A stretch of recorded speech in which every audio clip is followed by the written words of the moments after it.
Welcome, Steven. Welcome back to the Keys to Success podcast. You have your host, Tilisa Stubbs, and my lovely co-host, Deborah Douglas. She could not get here. You know, Deborah be ripping and running, and I was just telling Steven, she's flipping all of Dallas. So I hope my girl is out there closing deals and getting things under contract. But Yes. without further ado, today we have a very special episode and I'm bringing on a special guest. This guest is, I'm going to tell you guys one thing. When I first met this person, like his name, he embodied his name. His name is Stephen Loud, and Stephen's personality is so loud and it's so vibrant, and he's just such a light. And so when I first met Stephen for the first time, I just knew that I needed to have him in my life. He is Oh killing my it in the real estate space. He is killing it raising private money. Came from a wholesale background and now a real estate investor, scaling his business. I mean, I don't want to give away all the gems. So, Stephen, without further ado, if you can tell the audience, who is Stephen Loud? awesome. Well, first and foremost, thank you so much. I mean, I shouldn't even say anything after that introduction. That's crazy. Thank you so much for sharing that and saying that about me. I appreciate it, Liam. It means so much to me. Thank you so much. But yeah, no, like you said, my name is Stephen Loud. I'm here in the Houston, Texas area. I've been in the real estate industry for the past like 3 years. Started off wholesaling. Took me around 2 years to close on my first wholesale deal.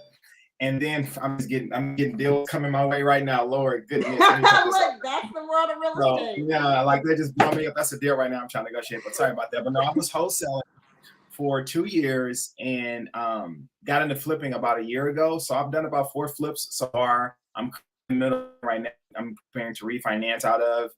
And I'm preparing to lock up another flip here in the next few weeks. It's going to be a short sale, which is what I really need right now because these properties are really discounted at a good price, and you step into them with great equity. So that's pretty much what I do in a nutshell right now. And I raise private money for these deals.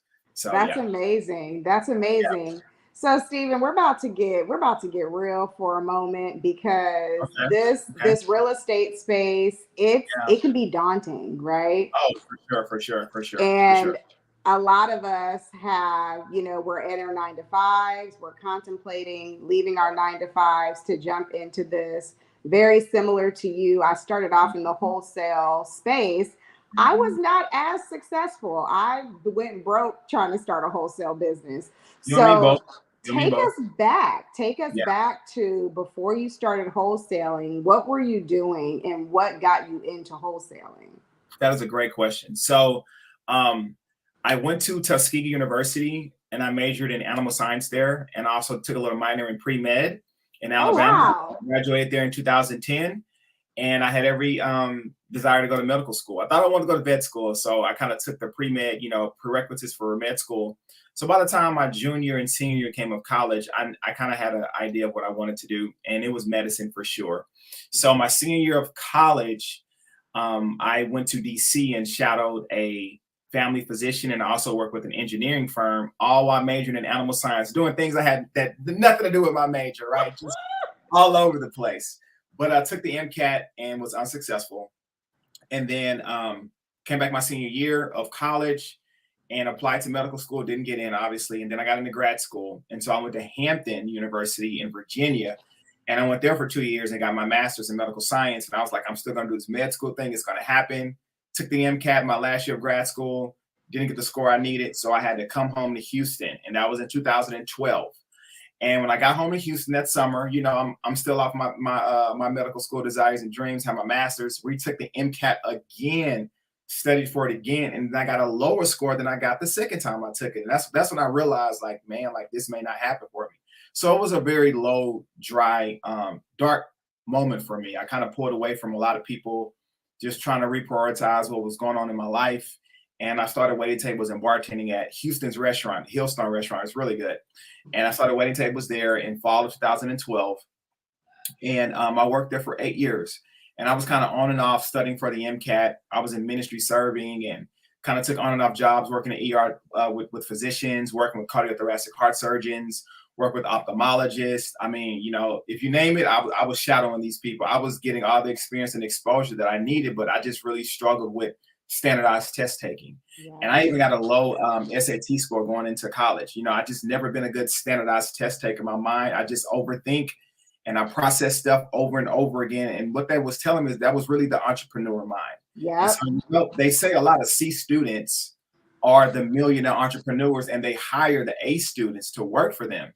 And the A students are great at standardized tests. They're great at taking direction. They're just great. And I mean, there's nothing wrong with that, but I'm a dreamer and I just fade off when I'm thinking about something, and you got to be quick. You got to know. And I just was never a good standardized test taker. So that was a very dark moment for me, Tilisa. I don't know where my life was going, and was serving at church. And one of my boys who had a couple of Airbnbs and some rentals, he said, "Hey, Steven, you should look into wholesaling real estate."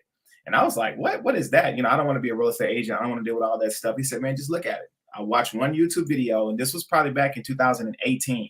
So mind you, it's like 6 years now after me graduating from grad school, and I'm just in this blank space. Like, I don't know if you ever seen The Matrix, but when Neo was like stuck in the two places where he was trying to get back to reality and he couldn't get back, and he was in that subway station. And he was just, that's where I was. That's what I felt like. I was just, and somebody had to come and pull me out. And my friend had to come and tell me about something that opened my mind and got me out of the subway station, right? If that makes any sense. It does. You know, so my boy told me about it and just woke me up. And I watched one YouTube video and Max Maxwell popped up, and I watched it and I just absorbed his content and everyone else. And then I started following people in my community because Max was in Virginia. No, he was in North Carolina and I was in Texas at the time. So I just needed to kind of get a better understanding about the market in Houston and how wholesaling went. And then I started following people here in Houston, started going to their pop-ups and their events and stuff like that. And then, you know, I failed forward for 2 years on and off between trying to go back to medical school and wanting to study for the MCAT. And then I was doing things in ministry, and then I was working at a restaurant. I was just trying to just figure out what was going on. Yeah. And I finally say, you know what, it's going to be real estate or nothing. And I just spent a ton of money on marketing at the beginning of 2020. And that's when COVID hit. Mind you, fall 19 was when COVID hit that December, and then January 2020 is when Kobe crashed in the helicopter, and that's when COVID hit. That's when the world went crazy to me. After Kobe, nothing's been the same. I know. Nothing's been the same after Kobe. That people talk about COVID-19, it was really the Kobe helicopter, if you ask me. For real. So when that happened, I actually had a car. It crashed. I didn't have a car at the time. I'm sitting here, a grown man, waiting tables in a restaurant with no car, catching Uber back and forth to work. Then I got furloughed because of COVID. I'm like, whoa, like, hold on. Like, I'm a grown man, and like my future is not even in my hands right now. So thank God I had filed for an LLC that January because the shutdown came, and I was able to get some PPP funding with grant, and I was able to buy another car. And when I bought the vehicle with the PPP money, I also bought some bandit signs. We buy houses, and I got my car and I hung up some signs. And then I got my first deal that fall of 2020. And then I quit my job, which I should not have done. I should have waited a little while longer because I went broke after I closed my first deal. But, you know, I was looking, look, I only did this amount of work and I got that deal. Imagine if I go really hard. Right. And, you know, that's what I was telling myself. And I quit my job, and my first deal was $10K in October of 2020. So I was on a high, quit my job, but you know, it took me like another 2 months to get another deal.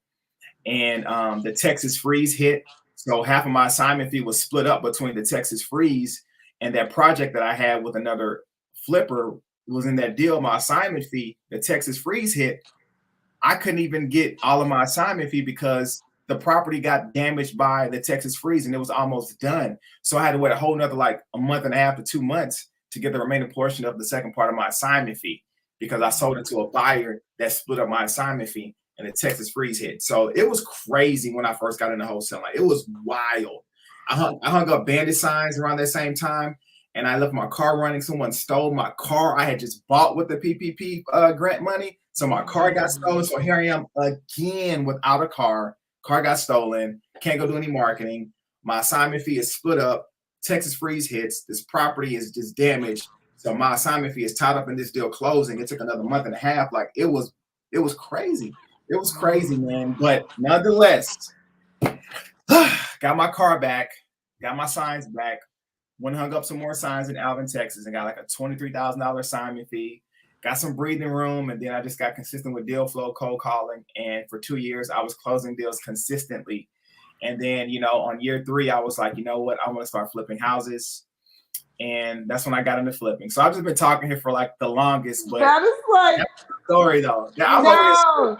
I'm like, man, like, woo! I'm taking a so right now, dog. Oh, Steven, yeah. This is so good, man. There's so much to unpack about your story, dude. Okay, wait a second. I know.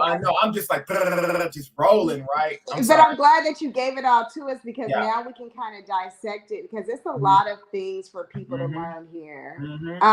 One, dude, you were about to be a doctor. Yeah. Like what? And and it just, that's one thing I've always told people about, C students versus A students. I've always been a C student, Steven, and I used to be so hard on myself, especially in like first, second grade, even third grade. I think I got held back third grade, and then but it's just like, because I was always daydreaming. I was always somewhere else. It wasn't that I was just I was stupid or I couldn't read or I couldn't do the work. It was just that my mind was somewhere fun. Yep. And I always enjoyed going to recess and going to lunch and going to PE where I can like express my creativity. And when it came to me going to college and high school, like I had to try really hard. I had to study really, really hard to like get that C. And like my sister probably watching this right now, she could literally like not even go to class and go to class one day and ace a test. But I mean, it's just like, but the difference in the lives that we live, it's literally like night and day.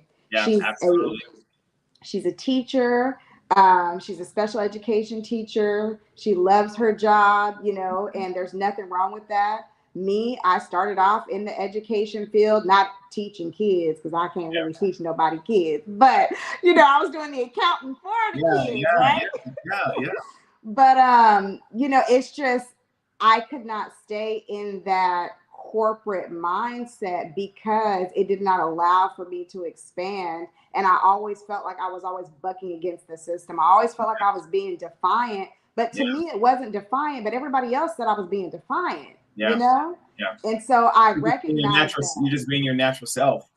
Exactly. And I recognize that in your story. Yeah. And another thing I got to bring up is you were into ministry. So you had a certain level of faith.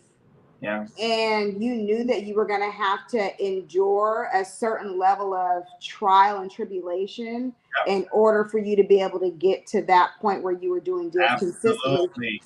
I want you to talk about that. I want you to talk about that faith. What does that look like? Gotcha.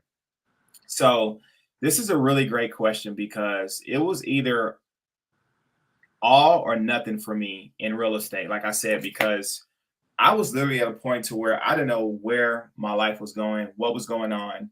And you can always hear people, saying things like, oh man, relax, things are going to work itself out. It's going to work out. But like I'm in a job that I feel completely overqualified for, right? And things didn't happen for me. Like it was more to it than that. So where I come from, I grew up on the south side of Houston, Texas, in the area called Herm Clark in a neighborhood called Alameda Plaza. So I grew up in a single mother household. I never knew my father, never seen him before. If he was to walk past me, I wouldn't even know. So with that being said, I just always told myself I wanted to be, the man that my father never was for me in my life. I wanted to make sure that I was present for my family and my kids and my wife, which I don't have any yet, but I've always, made sure I was putting myself in a position to be that man that I knew that I wanted to be. And when I didn't get into medical school and it didn't happen for me, it was a complete strike to my identity and my manhood as a man. I just felt like I was just castrated almost, and I didn't know where I was going. And it took literally me being around other men of God and being around consistent word evaporation in my life. And absorption is the word, not evaporation, but consistent word and scripture absorption in my life, Mm-hmm. to where I was being able to absorb the things that were counteracting and kind of being counterproductive in my faith journey, and just the way I was viewing myself as a man. It wasn't even at this point, it wasn't even about purpose or about what was going on. It was about like just the way I was viewing myself. That was the biggest thing. And just being around, faith, and being around, church individuals, and being around, faith comes by hearing, and hearing, about the word. And just always being in the church, hearing the word and worshiping, and just pouring my heart out, and just letting go of all the resentment, the bitterness, everything I had been through. Like, I'm not even talking about relationships and friendships around all of this, right? Family and everything. I'm just trying to figure it all out. It just felt like there was just barbed wire all around my heart.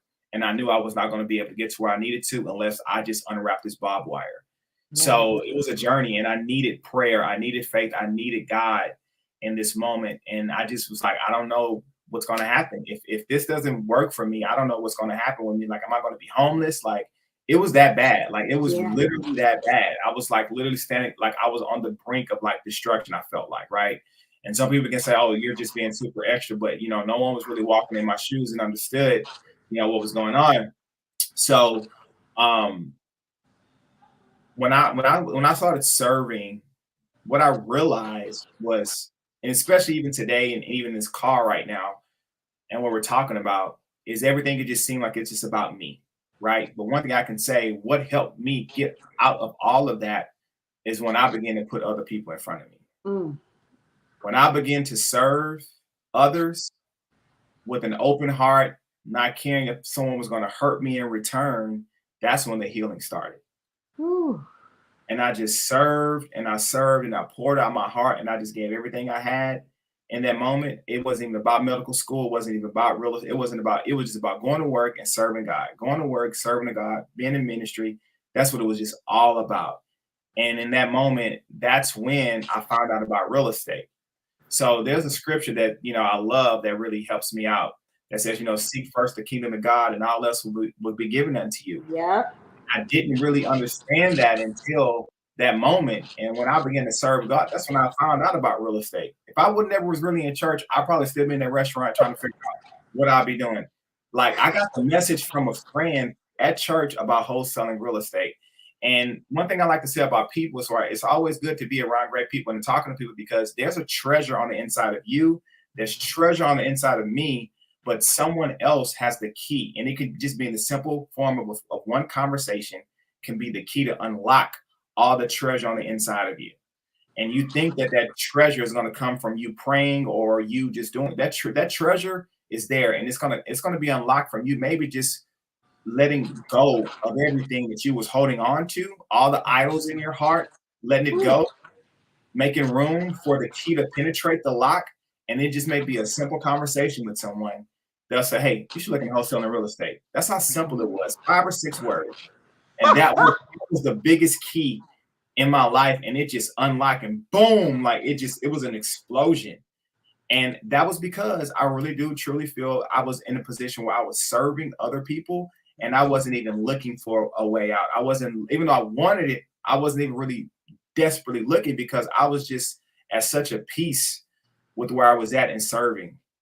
And that's when, the blessing of real estate came through the friend of a conversation. And next thing you know, it unwrapped. So hopefully that answers your question there, Tilisa. Whew, man. Yes, it answered my question. Dang, like what?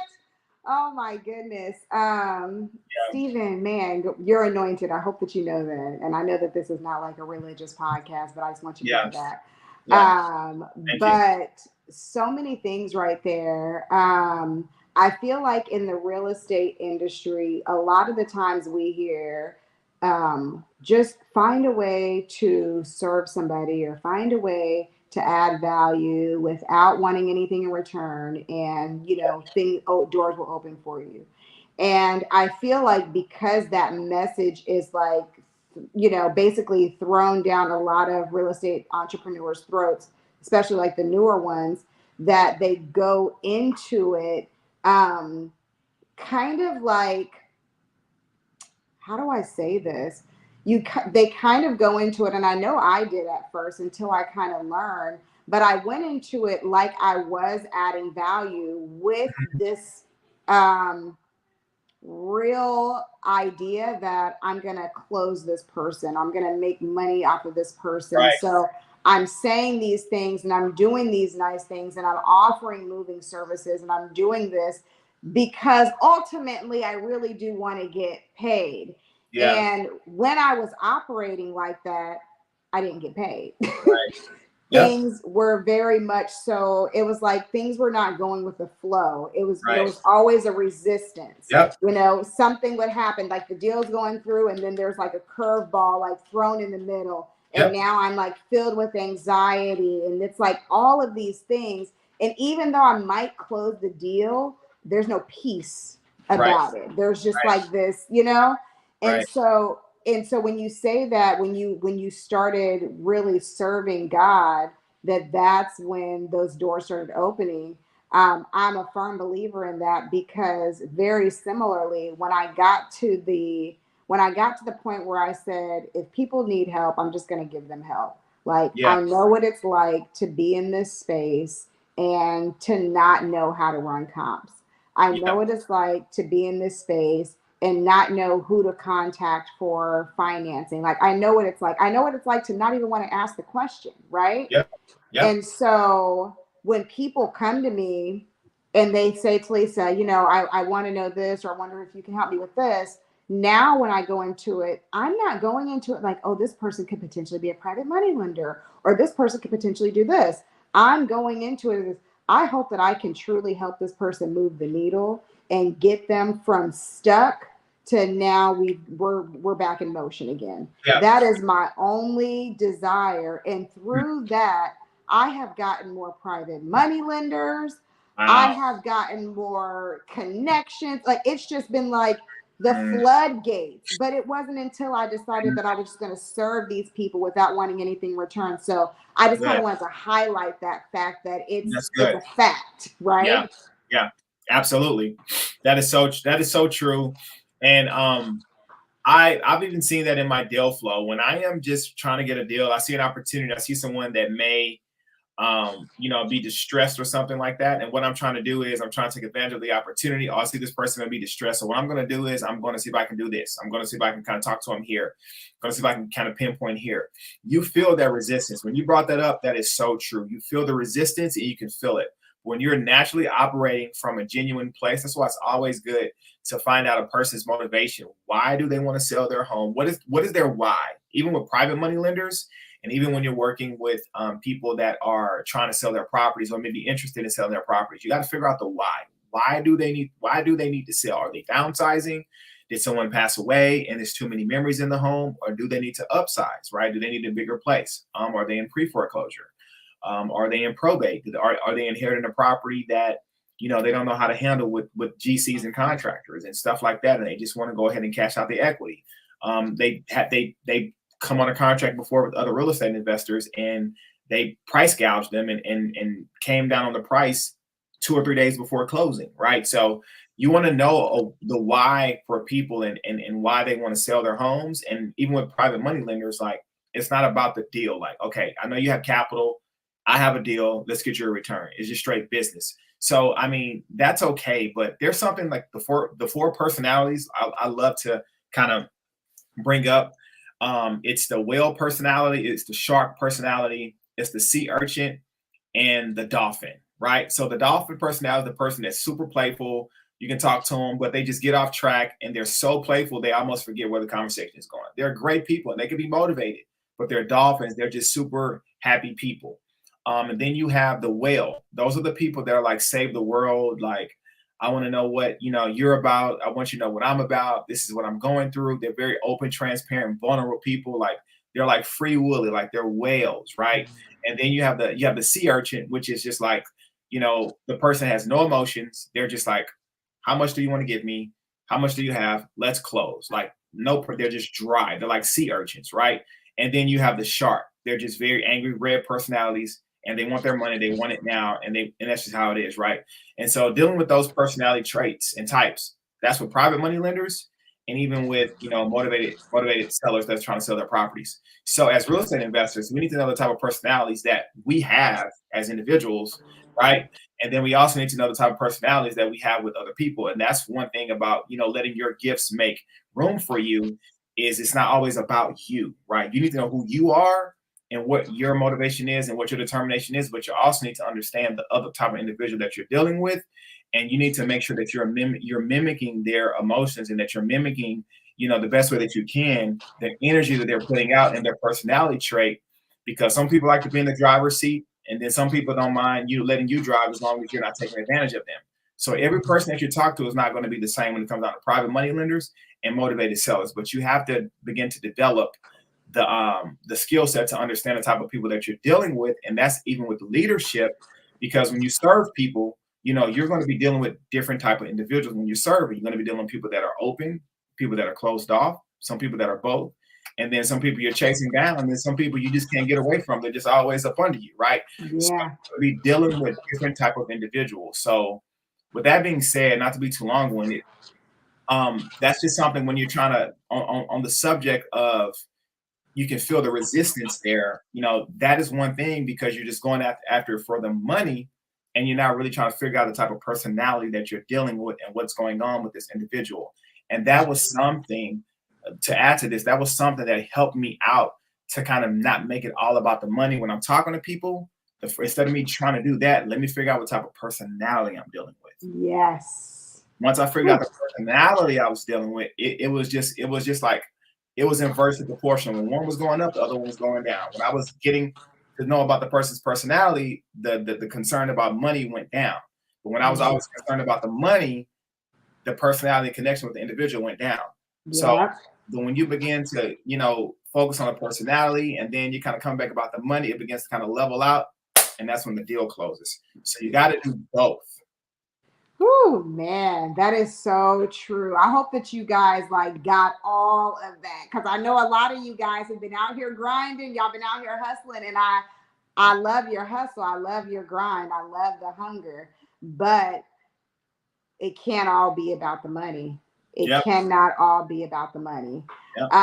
So Stephen, you went from wholesaling to now you're flipping. Yeah. And so I kind of want to get into, how did you get into your first fix and flip? Did you raise private money? And then at what point did you learn about private money? And Gotcha. So go ahead. Great question. I can talk about this for hours. All right. So I'm in Houston right now. So there is a great real estate investor. His name is Marlon Wilson, and he's out of Detroit, Michigan. So I wholesaled for 2 years out of me doing the first flip. And the 2 years I was wholesaling, I was all over Instagram, all over social media. Like I was said earlier, I was following a lot of local investors in the area. And, this particular individual came up to me and was like, "Hey, Stephen, I see that you're doing a lot of wholesale deals. I see you're crushing it, man, but you're leaving money on the table." And he just walked off. And I was like, "What do you mean?" So we DM'd, and we had coffee, and he was like, "Look, man, you're leaving a lot of money on the table. I don't know how much capital you got, but you do need money to take down these flips. Next time you get one of these deals, let's see what it's about, and I can help fund, the cost of the flip.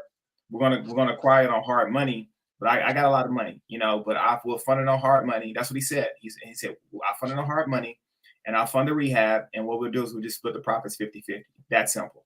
And I was like, "Okay, all right, cool. Sounds like a plan." And I was showing him some of the other deals that I had been wholesaling to other investors in Houston. And he was looking at the spreads, and he was looking at the numbers. He was looking at my assignment fee. He was like, "Yeah, man, you leaving a lot of money on the table.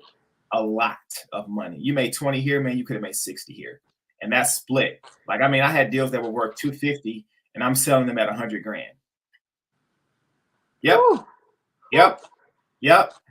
And I mean, like cosmetic. I mean, I was just that's how good I was negotiating with these sellers.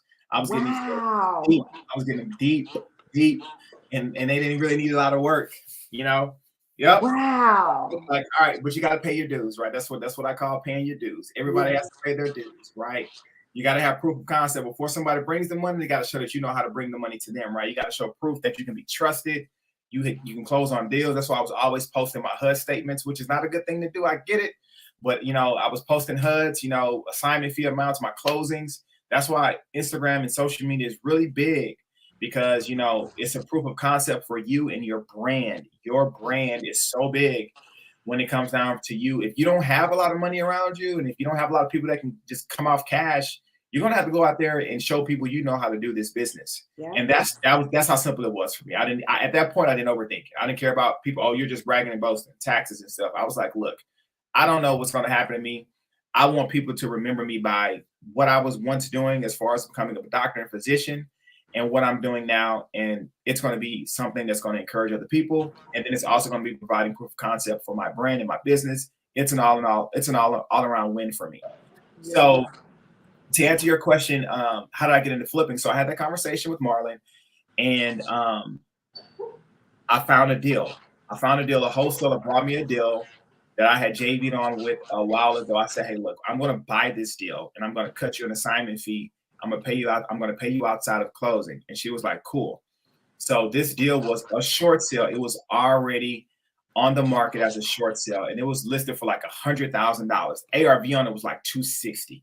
And I was like, what's going on here? And it was a short sale. So I have been negotiating subject to deals, doing loan modifications, getting third-party authorizations with the banks. So I had kind of already had my feet wet with learning how to negotiate and talk to the banks. I just knew how to do it. And what I ended up doing was we got the seller on the phone, and I said, hey, Mr. Seller, I see that you have this property here. It's a short sale. What's going on? Like, why haven't you closed? He said, I haven't heard from the agent. They had a buyer, and it's just a big mess. I just said, screw her. Forget this house. I'm going to let it go to auction. It was in pre-foreclosure, but the auction date hadn't been set yet. So just because, a property's in pre-foreclosure, it's getting ready to go, but they hadn't set an auction date yet. So I had time to negotiate the short sale. So my first flip, I negotiated a short sale with the bank without a real estate agent, which is unheard of. You have to have a real estate agent involved. In Wells Fargo Bank, I negotiated. I came in and took over what the agent had did, unreversed out of the system, put myself in there, and I brought the deal to Marlon. I said, look, we got a deal at $100,000. This house is worth $260. He was like, he didn't ask any questions. At the time, I think I had like maybe $30K in my bank account. I didn't even have enough to pay, the 15% on the hard money, let alone fee, and then fund the rehab. I didn't have it. So he gave me like close to $47,000 straight to my bank account. Didn't even go through the title company. So I was already raising private money before I knew like what raising private money really was, right? So he funded everything, and we closed on the deal. The property ended up getting squatters a week before closing. We had to get them out of there. He backed out of the deal. It was real estate gets crazy. Oh my goodness. Squatters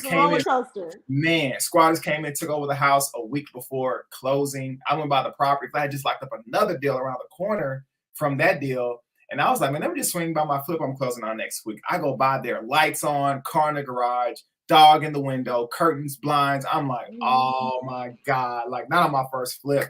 Knocked on the door. They opened the blinds and looked at me and smiled and closed the blinds in my face. I was like, okay. Wait. Yep. Squatters. Yep.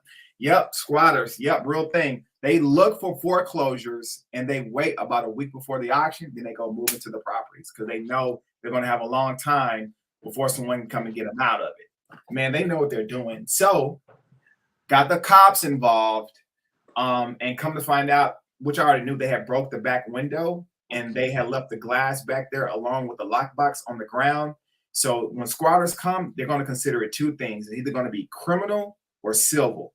If it's civil, you have to go and evict them, which takes 90 days in Texas, which can cost money, and you got to treat them like they're tenants. That's called civil. But if on site, if the cops say this is not civil, it's criminal, then they're going to be considered trespassing.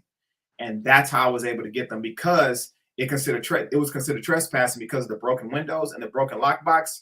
And I still had the key to the back door. And once we got inside, they knew that they had just broken in. So I was able to dump the house. They had a dog in there, send the dog to the dog pound. It was crazy. That was on my first. Yeah. Why would squatters be considered civil? Under what circumstances would that be civil? Great question. And it's worse in California, and it's worse in New York, in Chicago. That's why you hear a lot of people say, I don't want to invest in blue states. I want to invest in red states. That is why. That is why, because of squatter rights. Squatter rights is a very big thing in America, and it's very big in states that are mostly ran by Democrats because they protect squatters. They let squatters stay in these properties almost a year without paying rent and no evictions.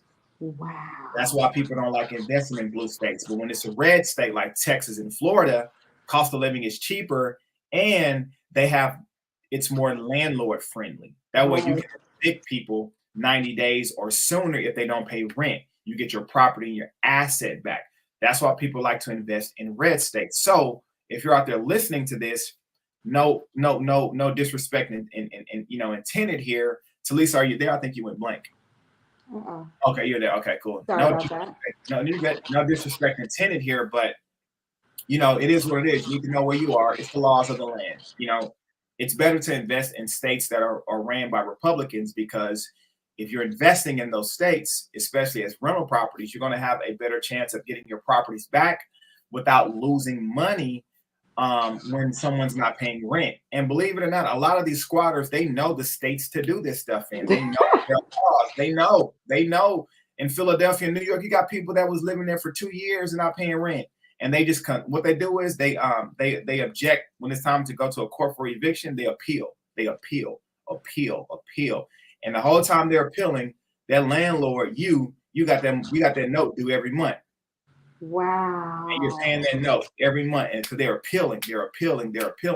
But in Texas, it's a little bit different. So squatter rights are they have squatter rights in Texas, but they're not as strong as in California and New York. So yeah, even in Texas, if someone moves in the house and they move in, what they'll do is they'll go and change the locks immediately. Once they change the locks, they are considered residents, and they don't need a lease to get utilities cut on. Because on all my flips, I use a prepaid service called Acacia, and I can get electricity cut on in 5 minutes on any address that I just talk on the phone.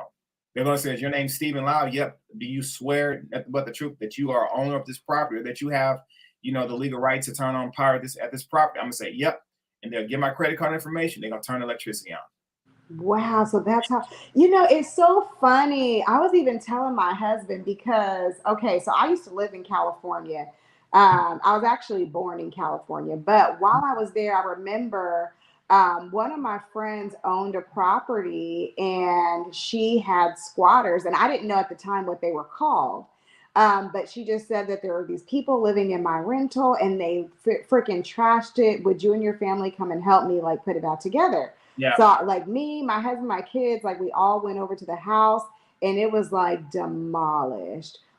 They had punched holes in the drywall, and instead of getting up after they got done eating their chicken and throwing it in the trash, they would throw their chicken bones in the drywall in the wall. I was like, what is going on? Who would do that? Human feces. Crazy, human feces in corners of the bedrooms, and there's bathrooms. There's this is a nice house. This is a nice house. This is a nice neighborhood. And I just could not believe it when I went in. I thought, what kind of people would do this? Man, drugs. They're disdain for America. Some of those squatters, they know they are upset at the country. They're upset at different socioeconomical advantages versus disadvantages. I've had conversations with them, and they're very nice people, and they're very angry people, right? You just never know. They have different societies. They have different underground groups, rock bands and stuff. A lot of those people, they turn those places into meth labs. So if you got a squatter property, you may want to do a meth test on the asset, because if you flip that house and there's meth, or you turn it into a rental and there's meth in the walls and in the paint, and you didn't know it because you just renovated a squatter crib, but that meth is still in the drywall, you'll be held liable if your new tenant is a tenant that has, children, and the children decides to, go and kiss the wall or just live in the property. Right. It just has this has meth withdrawals, and you don't even know what's going on. It's because you close on a house that was a meth lab from squatters, and you didn't even know it. You bought it from a wholesaler, and the wholesaler didn't even tell you it was a squatter house. Like, it can get crazy. It can get crazy, but yeah, squatter rights are a big thing. So know what state you're in, know about squatter rights, know the difference between civil and criminal, and you always want criminal. That way you can get them out quickly. The cops can come and get them out quickly, but if it's civil, you're going to have to take them through the eviction court process. And with the first flip, Tilisa, that was criminal, so I was able to get them out the property. I closed on that deal, and we did something called a hotel. So with my first flip, when we got the squatters out, we didn't fully do the renovation on it. We just did some work and then sold it to another investor off market for a higher price. So we bought it at 100 and put about maybe 15,000 into it. We put a new roof on it, fencing, we demoed the topical pool, and we fixed the plumbing on it. And then we sold it for like 200, 210. It was worth nice. Wow. We made a 6-figure spread on it. And that was my first flip. The second deal was very similar. I door knocked a pre-foreclosure, when door knocked the deal in Friendswood, and locked it up on site. Got it for like 110. It was worth 260. We bought it and did the same thing again. I was another little 6-figure spread. We split 50-50. And then, like, I had capital in the bank. I had proof of concept with my hard money lenders. And, I was like, man, I love my boy, but I think I can start taking these deals down on myself. No one trying to catch your boy out. It was that moment I was like, hey, have I outgrown the sensei? You know what I'm saying? Like, have I outgrown the sensei? I was like, I think I have. So I got another deal on a bandit sign, and I closed on it with 100% hard money and no private capital. But then when I bought that on hard money, I bought it at like 220. It was worth 360, and I put 15% down. I think that came out to be like 30K, 35K at closing. And I was like, man, and I got to pay interest only payments on this. I'm like, man, like, I don't want to put any rehab into it. So I just sold it off market at like at what, 290, 280. I made like about a 30 or 40 grand a net profit on it. And then I was like, man, like, I'm like, you know what? I want to start flipping more properties, but I can't scale with hard money. I don't know what I'm going to do. So I got a land deal, closed on that one, wholesale the next property. And I was like, man, I need private money. And then the beginning of this year is when I joined Amy's program, and another flip came across my table, closed on it 100% OPM, got another deal, closed on it with OPM and hard money at the same time. And so that's where I'm at now. Now I think I've raised $630,000 now in private capital. And I'm actually over here negotiating with one of my lenders now, because I'm preparing to close on another short sale in a few weeks here. So yeah. Wow, Steven, like, oh my goodness. Yeah. I just love your story, your journey, where you're at. Like, everything just makes sense, and everything just kind of it's kind of funny how, like, everything in your life just kind of all worked. I mean, it all works out for you good. Absolutely. Everything. So true. Like the trials, the tribulations, the interactions, just everything has got you to where you are right now in this moment, to where you're now able to raise private money on your fix and flips without using any of your own money. Yeah. And so tell the audience, because I think that a lot of people know about private money, and they want to get into learning how to raise private money for their flips or their buy and holds. What strategy do you feel has been the most effective in you getting private money lenders to commit to lending on your deals? Great question. And I've already kind of touched on it, but I'm going to elaborate more on it. The power of social media. Like, social media is going to bring people to the table that you already know. And it's going to bring people to the table that you do not know. And it's going to force you to get over yourself and put your dreams and your goals in front of you while you are still putting yourself in front of you, if that makes sense. So let me explain. So when I began to realize I needed private capital, I was already talking about, what I was doing in wholesaling, my other flips I had closed on. And after joining the program, Amy was always talking about just, you're not asking for money. That's another thing as well. You are providing an opportunity. And the moment you believe in your mind that you're not asking for money, but you are providing opportunities, is when you are going to begin to show that and represent that in everything that you do. So this is what I mean by I had to get over myself. I had to get over myself, what people thought about me, what people were going to say about me, past relationships, friendships, current relationships and friendships. Like, was I going to look like a beggar? Like, was I going to look like, a biggest one for me was I going to look like a scam artist or a thief? Someone looking to manipulate somebody, right? So that was something, because I have said that about people in the past. I have seen trying to raise capital in real estate and stuff, and you've heard the stories. Yeah. So I was worried about it. I truly was. But I said, you know what? If I don't do this, I'm going to have a lot more to be worried about. And that's going to be a thing on roof over my head. So I just said that, I need to go ahead and open this up. And social media was what did it for me. I posted a forum. So Google has different things like Google Drive, Google Docs, Google Sheets, Google Forms. And I created a Google form to actually let private money lenders fill out information just by clicking the link. So I would create a story on Instagram, post a photo, talk about my deals, spreads, percentages, and then I put a Google form on there. And then, I was able to get one of my boys from college to say, hey, look, I'm thinking about investing, man. Yeah, let's have a conversation. Got on three-way. And this is when I was in Austin at Amy's first event where I went to, and I raised $150,000 that first weekend with my first money about doing that. And I was like, okay, now I did it again, and then I got another $50,000. So this is all by Instagram, because people have been following my journey before I even thought about asking for the money. That's what they say. It's best to already have the money there before you ask for it. And you need to already be. And how do you do that? Start talking about your journey now.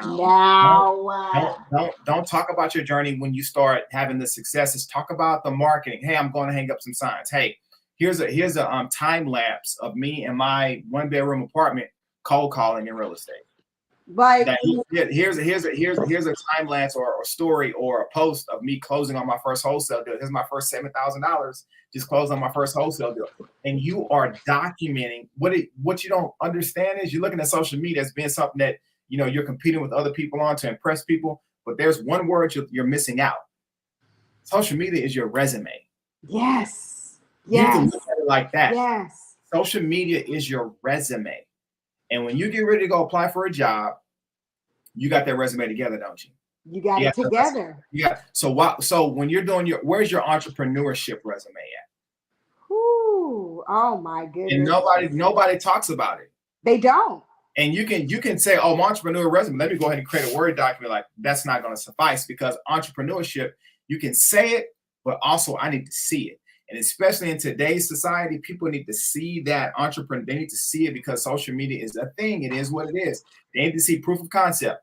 And if you don't have that, you need to have HUD statements. You have your LLC documents, bank statements showing transactions, all of that. So when someone asks me for my flips, I have Google Drive. And then inside the Google Drive, I have each property that I have wholesale deals in one folder, and then flips in another folder. And then I have my LLC documents in another folder.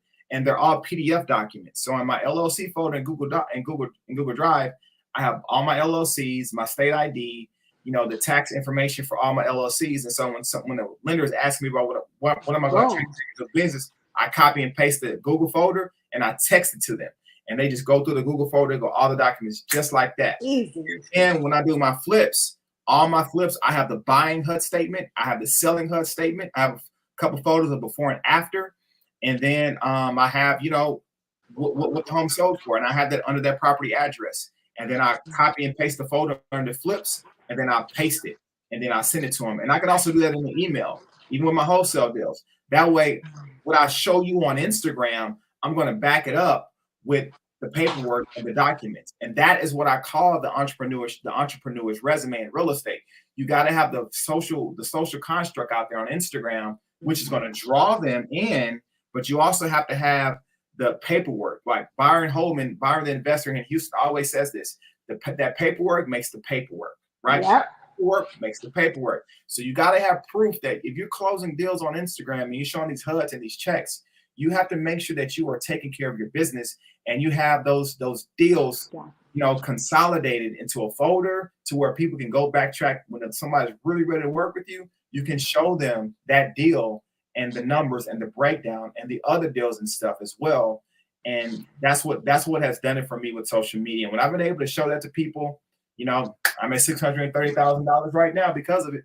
I'm telling you, like, I think that people really do underestimate social media. And I don't know if it's necessarily that they underestimate social media, but I think a lot of people are scared. Like you said, I don't know what my family's going to think. I don't know what my mom's going to think, or my cousins are going to think, or what my friends from college are going to think. And that used to be a big issue for me too, but you literally have to get to the point where you do not care. Right. Who cares if you sound silly? Who cares if you stutter a little bit or you stumble over your words? Who cares? Like literally, most people are not even, they don't even catch all the little flaws that you're criticizing yourself about. They're just listening to whatever it is that you're saying, and they're happy to see you online. Right. And so it's just like, I've gotten several private money lenders, just like Steven said, just from me posting on social media. Yeah. And now it's just like, it's people that I would not normally expect to be coming through my, through my funnel. These are not people I would normally expect. And so these are people who are not necessarily liking your post.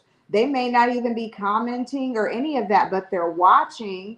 And the moment that you put something out there that's click worthy and you give them a freebie, or you tell them, here's my ebook, or here's some deals that I've done in the past, fill in your name and your email so you can get added to my email list. Well, now you've got a group of people that you can now follow up with. So like my CRM, I can see the PMLs that have come in from social media, it tags them social media. And it's just really cool to me to know, like, oh man, they came from social media, and then they came through and they clicked on my website, and then they, it's just like, you get to kind of see that flow, and you won't know that until you actually do it. And so, so true. Social media is powerful. And I know some people may be introverts and extroverts and stuff like that. And self-confidence is one thing to be on a camera talking about yourself, because, this is the thing as well. You can talk about the spreads and the money and everything like that, but, you got to believe in yourself. Believe in yourself. If there's anyone that can take you out of the race, it's you. You will be the person to take your own self out of the race. You are your biggest critic. If you want to look at your biggest critic, take your phone out, turn that camera around, and look at yourself, because you're the person that would play yourself, down talk yourself out of a world of blessing and entrepreneurship, because maybe you didn't have encouraging parents growing up. Maybe you don't have a lot of people speaking positivity into your life, and you just always had, like, for me, this lone dog mentality. Even though I was always a people's person, I was always playful, but at the end of the day, like, survival mode. A lot of us are just survivors, and when you're in survival mode, it's kind of hard for you to share the bowl. It's kind of hard for you to share the bone, because you're in survival mode. And what that does, it's a great thing, because it teaches you how to survive and stay alive. But there is an antithesis to that. It breeds neglect. It breeds hostility. It breeds isolation. It breeds a lot of unhealthy things that hold a lot of entrepreneurs back. And, entrepreneurs, you can get to a level A class entrepreneurship, and closing on your first deal is like D beginning of C stages. You know how to get deal flow. You know how to make it on your own. That's like D and C.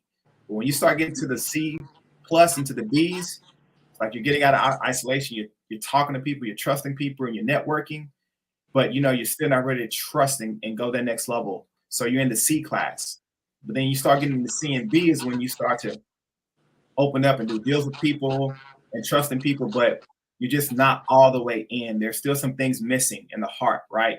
When you start getting into that, from that B to the A range, it's like you have completely, you're different. And that's where I want to get. I want to be in the A level of entrepreneurship. Like you are a go giver. You can just regurgitate information. You've read books. Like you are healthy. You're good, married, and you just are a leader overall. And people see you as the example, right, to follow.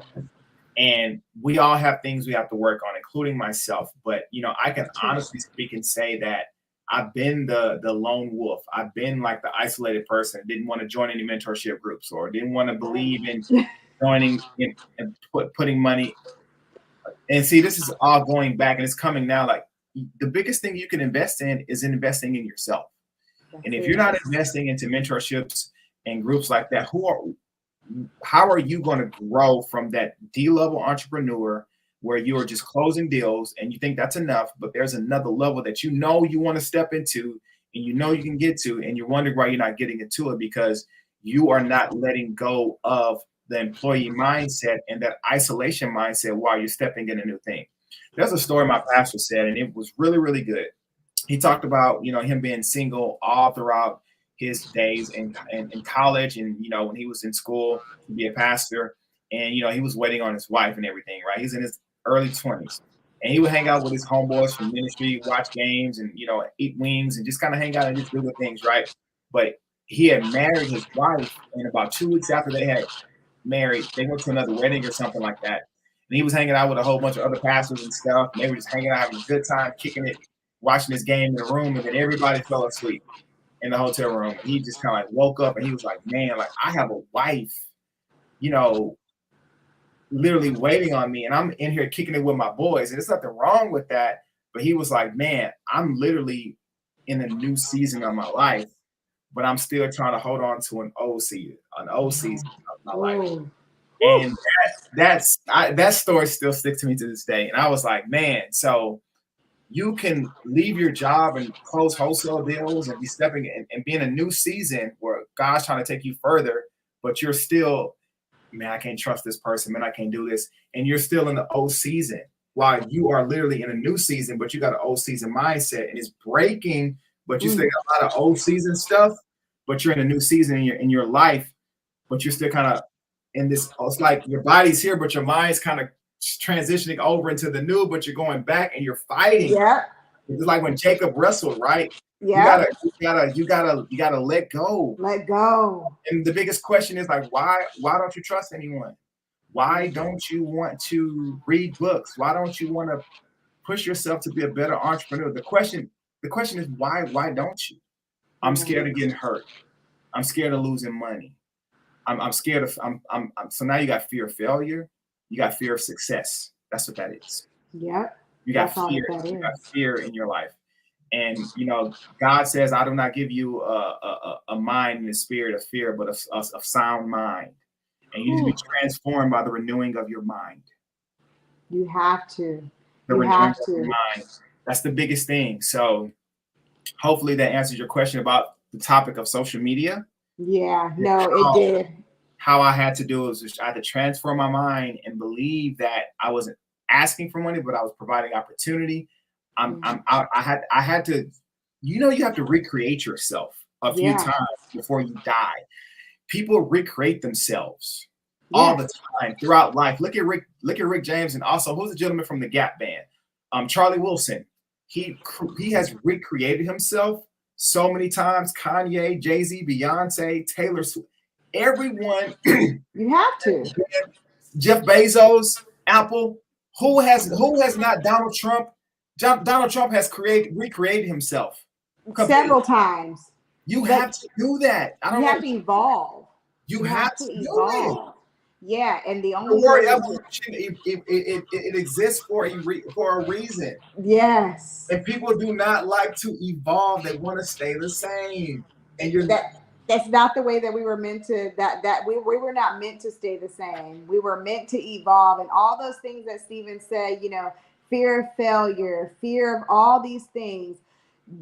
Ask yourself some questions. Why do I fear these things? Why do I have a fear of losing money, or that I don't know how to analyze this deal correctly? Is it because you haven't put in the time to analyze enough deals because you don't feel confident enough? So that's why you feel fear, because you can mitigate all of those fears by simply taking action. You can Yeah. mitigate all of those fears. The moment that you feel confident in an area, you wipe out fear. And so, oh my goodness, it's the top of the hour. I cannot believe we've been on here for a whole hour. Normally, I promise, Stephen, normally our podcast lasts for like 20, 30 minutes, but this has been so good. Wow. So impactful, Stephen. You Yeah. came and you just shared your essence with us. Yeah. Thank you for sharing your story. And I know that there's people here that are watching that would love to connect with you. You are Yeah. like a master negotiator. And so I'm pretty sure there's people here that would love to partner with you, whether Yeah. that's capital partners or, whatever partners. And so if somebody wants to work with you, Stephen, how can they reach out to you? Great question. So as you can see here, hopefully it's on the screen. Stephen_Loud is my Instagram handle. Just follow me on Instagram. It's the same thing on Facebook. That's my first and last name. And it's the same thing on LinkedIn. I try to be consistent on all platforms so people can get there. LinkedIn, Facebook, Instagram. That's how you can find me. And, if you really want to get in contact with me, if you try to, find me on these platforms and you can't, you know how to get in contact with Tilisa, and Tilisa knows how to get in contact with me. So I do. I'm not too hard to find. I'm not too hard to find. Oh man, Stephen, thank you. I can't Yes. say it enough. Thank you so Likewise. much for Thank you so much for having me on. yeah, thank you for being real. Yeah. I think that we all just kind of just needed that. So you guys, as always, we love having you guys here every week on Tuesdays at 4 p.m. Central Time. Yeah. Please go out and subscribe, like, comment if you like the content that we're putting out. If you guys have questions or if there's a topic that you want us to discuss on the next episode, feel free to email us at keys2successpodcast@gmail.com. That is keys, the number 2, successpodcast@gmail.com. Yep. Again, this is your host, Tilisa, and we will see you next week. Peace Bye. out.